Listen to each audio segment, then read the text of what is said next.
Infrastructure की एक company जो कि मार्केट लीडर है जिसका नाम है बिग ब्लॉक कंस्ट्रक्शन, जो कि अपने टॉप से यहाँ पे अराउंड 60% यहाँ पे गिरी हुई है। सो दोस्तों, मार्केट लीडर होने के बावजूद यहाँ पे ये कंपनी आखिर क्यों इतनी गिरी है, उसके साथ साथ कैसे आए उसके क्वार्टर 2 के रिजल्ट, ये क्वार्टर 2 के रिजल्ट के बाद में यहाँ पे क्या कंपनी यहाँ पे रिवाइवल कर पाएगी क्या नहीं, इन सभी के बारे में हम यहाँ पे डिटेल में चर्चा करने वाले हैं। सो जुड़े रहिए हमारे साथ अंत तक। मैं संदीप पाउटी स्वागत करता हूँ आपका। सो दोस्तों, चलिए पहले देखते हैं यहाँ पे कैसे आए उसके क्वार्टर 2 के रिजल्ट। इससे समझ में आएगा कि आखिर में डिक्लाइन होने के पीछे वजह क्या है और ये क्या स्टॉक आगे भी इसी तरह यहाँ पे रह सकता है या फिर बाउंस बैक करेगा। चलिए दोस्तों, सबसे पहले समझते हैं कि यहाँ पे कंपनी का बिजनेस क्या है, उससे हम समझ में आएगा कि यहाँ पे आखिर में प्रॉब्लम कहाँ पे हो रहा है। देखिए, ये कंपनी जो है ना, ये ऐसी इसी तरह के एसी ब्लॉक्स बनाते हैं जो कि यहाँ पे रेड ब्रिक्स होते हैं, उसको अल्टरनेटिव एज ए अल्टरनेटिव जो है वो कहा जाता है, यानी इंफ्रा या फिर रियल इस्टेट होगा जिसका ये जो रॉ मटेरियल है वो यूज़ किया जाता है। उसके बाद में यहाँ पे अगर मैन्युफैक्चरिंग फैसिलिटी देखेंगे तो यहाँ पे उमरगांव, वापी, उसके साथ साथ वाड़ा, पालघर, उसके साथ साथ गुजरात में ऐसी उनकी मैन्युफैक्चरिंग फैसिलिटी होते हुए दिखेगी। ये उसका कैपेसिटी जो है वो 3 lakh 250 5 lakh and 250 cubic metric ton per annum. ये फैसिलिटी है उनकी टोटली महाराष्ट्र एंड गुजरात दो ही स्टेट में यहाँ पे ऑपरेट करती है। उसके बाद में दोस्तों यहाँ पे इस कंपनी का यहाँ पे क्वार्टर 2 का रिजल्ट देखते हैं कि कैसा है, उससे समझ में आएगा कि ये कंपनी क्या रिवाइवल कर पाएगी। चलिए यहाँ पे देख सकते हैं कि क्वार्टर 2 में यहाँ पे अगर लास्ट ईयर की बात की जाए, क्वार्टर 2 2025 में 517 करोड़ का रेवेन्यू बनाया था और यहाँ पे देखेंगे तो 673 करोड़ का रेवेन्यू इस बार बनाया, यानी यहाँ पे रेवेन्यू में देखेंगे तो 30% की अच्छी खासी ग्रोथ है। H1 versus H1 21 against 25 against 26, यहाँ पे अराउंड 19% की ग्रोथ है, यानी यहाँ पे सेल्स ग्रोथ जो है वो अच्छी खासी यहाँ पे होती हुई दिख रही है quarter on quarter basis, H1 versus H1 basis. यहाँ पे देखेंगे तो यहाँ पे EBITDA जो कंपनी का था लास्ट ईयर में जो कि 77 करोड़ का, यहाँ पे EBITDA बचा है जस्ट ओनली 19 करोड़ और EBITDA में देखेंगे तो 75% का यहाँ पे डिक्लाइन होता हुआ दिख रहा है। उसके पीछे की वजह क्या है, और यहाँ पे रेवेन्यू भी इतना नहीं बढ़ा है, लेकिन यहाँ पे EBITDA क्यों डिक्लाइन हुआ है। उसके साथ साथ अगर पैट की बात की जाए तो पैट देखेंगे तो 2 करोड़ का पैट जो था तो वो अभी माइनस में यानी लॉस में चली गई है कंपनी, -32। इसके पीछे भी हम यहाँ पे आगे जो है रीज़न डिस्कस करेंगे। यहाँ पे H1 वर्सेस H1 EBITDA जो है वो अराउंड यहाँ पे डिक्लाइन 81% डिक्लाइन हुआ है और पैट भी यहाँ पे जो है वो माइनस में चला गया। सो दोस्तों, अब जानते हैं कि इसके पीछे की वजह क्या है कि क्यों यहाँ पे जो है वो बिग ब्लॉक कंस्ट्रक्शन यहाँ पे पूरी तरह से फंसा हुआ है। अगर आप देखेंगे तो उसके सभी पैरामीट्रिक्स यहाँ पे कुछ यहाँ पे देखेंगे तो कुछ यहाँ पे क्वार्टर से बहुत बुरा परफॉर्मेंस जो है वो यहाँ पे बिग ब्लॉक जो है वो दे रहा है, जो कि 30% की ग्रोथ अभी दिखाई है, लेकिन पास्ट में देखेंगे तो यहाँ पे -12, 8 ऐसी यहाँ पे जो है वो डी ग्रोथ करता हुआ दिख रहा था। अभी यहाँ पे 30% की ग्रोथ है, लेकिन इवन दो यहाँ पे EBITDA मार्जिन जो है वो निगेटिव है। पैट जो है वो कंसिस्टेंटली यहाँ पे कंपनी जो है वो पैट जो है वो यहाँ पे माइनस में दिखा रही है, मतलब कंपनी लॉस में चल रही है। यहाँ पे देख सकते हैं हम कंपनी कंटिन्यूसली यहाँ पे जो है लॉस रिकॉर्ड कर रही है।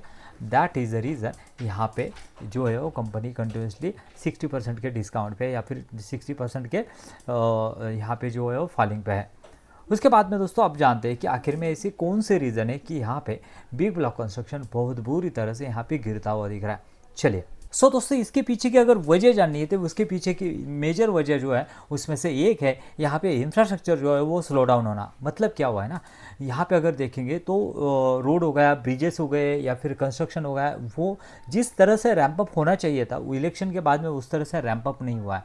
उसके साथ साथ रियल इस्टेट के देखेंगे तो रियल इस्टेट के प्रोजेक्ट जो है वो भी यहाँ पे उस तरह से जो है वो ग्रो नहीं कर रहे। उसके वजह से यहाँ पे उनका बेस तो क्या है, यहाँ पे ये जो है AAC सीमेंट, AAC ब्लॉक देना, और वो अगर यहाँ पे जो इंफ्रा के प्रोजेक्ट है वो ही अगर रैंप अप नहीं करते तो यहाँ पे उनको डिमांड स्लो हो जाएगी, और डिमांड स्लो हो जाएगी तो ऑब्वियसली यहाँ पे जो है उनका रेवेन्यू डिक्लाइन आने वाला है, पहली बात।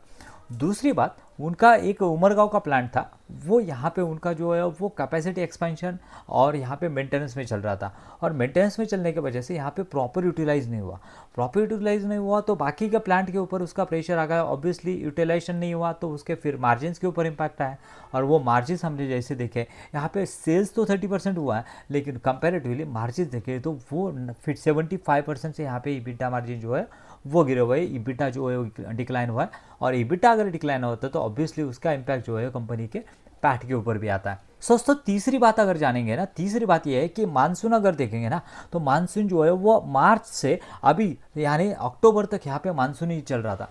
और क्या होता है ना, इंफ्रा के प्रोजेक्ट अगर देखेंगे, रियल एस्टेट के प्रोजेक्ट अगर देखेंगे, तो मानसून अगर ज़्यादा होता है तो ये काम जो है वो ज़्यादा चलता नहीं है। और उसके वजह से दो बातें हुई है। पहली तो इनका जो यहाँ पे प्लांट होते हैं उसके लिए जो वर्कर लगते हैं, या फिर इनका जो प्रोडक्शन ज़्यादा निकालना होता है, तो वो मानसून के वजह से यहाँ पे जो है उसके ऊपर इम्पैक्ट आएगा। उसके वजह से प्रोडक्शन में यहाँ पे जो है वो ये सफ़र होगा। दूसरी बात, जो रियल एस्टेट हो गया या फिर यहाँ पे इंफ्रा के प्रोजेक्ट है, वो यहाँ पे डिले हो जाते हैं due to the monsoon. Because अब क्या है ना, आपको ओपन एरिया में यहाँ पे काम करना पड़ता है, फिर वो कंस्ट्रक्शन करना है, तो फिर अगर ऊपर से बारिश हो जाती है तो इतना रैंप अप नहीं कर सकते, या फिर इतने फास्टली जो है वो यहाँ पे प्रोजेक्ट कंप्लीट करना पॉसिबल नहीं होता है। कंपेरेटिव तो आप अगर देखोगे तो फिर उनका जो है वो H1 इतना अच्छा नहीं रहता है, लेकिन H2 कंपेरेटिवली अच्छा रहता है, बिकॉज ऑफ यहाँ पे मानसून का इम्पैक्ट जो है उसके ऊपर आता है, इंफ्रा के प्रोजेक्ट के ऊपर। सो ये तीसरा रीज़न था जिसके वजह से यहाँ पे बी ब्लॉक कंस्ट्रक्शन को यहाँ पे बहुत बड़ा जो है वो यहाँ पे जो है वो फ़र्क पड़ा है उनके रेवेन्यू में। चौथा रीज़न है दोस्तों इनका कैपेसिटी यूटिलाइजेशन। इनकी जो कैपेसिटी है ना वो 59% यहाँ पे ईयर ऑन ईयर बेसिस से देखेंगे तो वो कम यूटिलाइज हुई है। और जैसे कि हमने देखा है कि यहाँ पे उनका उमरगांव का प्लांट तो ये चल रहा था, बाकी की भी जो कैपेसिटी है वो प्रॉपर यूटिलाइज नहीं है। और कैपेसिटी अगर प्रॉपर यूटिलाइज नहीं होती है तो ऑब्वियसली यहाँ पे फिक्स कॉस्ट तो आपके रहने वाले, आपकी मैन पावर कास्ट, आपका डिप्रिसिएशन, आपका यहाँ पे अगर रेंट वगैरह है एंड सो ऑन, बाकी सभी तो कॉस्ट जो आपको सेम ही है, जो फिक्स ओवरहेड है, खाली जो वेरिएबल है वही चेंज होने वाला है। अगर फिक्स यहाँ पे जो ज़्यादा है तो ऑब्वियसली उसका इम्पैक्ट भी यहाँ पे कंपनी के प्रेशर मार्जिन्स के ऊपर आएगा, और उसका प्रेशर जो है वो ऑब्वियसली पैट के ऊपर आएगा। सो दोस्तों ये थे वो रीज़न यहाँ पे, उसके वजह से यहाँ पे बिग ब्लॉक कंस्ट्रक्शन जो है वो यहाँ पे सफ़र कर रहा है। सो अभी हमें ट्रैक करना होगा कि क्या ये कंपनी रिवाइवल कर पाएगी, बिकॉज ऑफ यहाँ पे जिस तरह से Q2 के रिजल्ट आए, मुझे नहीं लग रहा कि यहाँ पे मार्केट जो है उसको रिवाइव करेगा for the up to the Q2। अभी देखना होगा कि किस तरह का ऑर्डर बुक है कंपनी का, उसके बाद में किस तरह का रिवाइवल हो सकता है। इसका ट्रैकिंग जो है कंटिन्यू रखेंगे।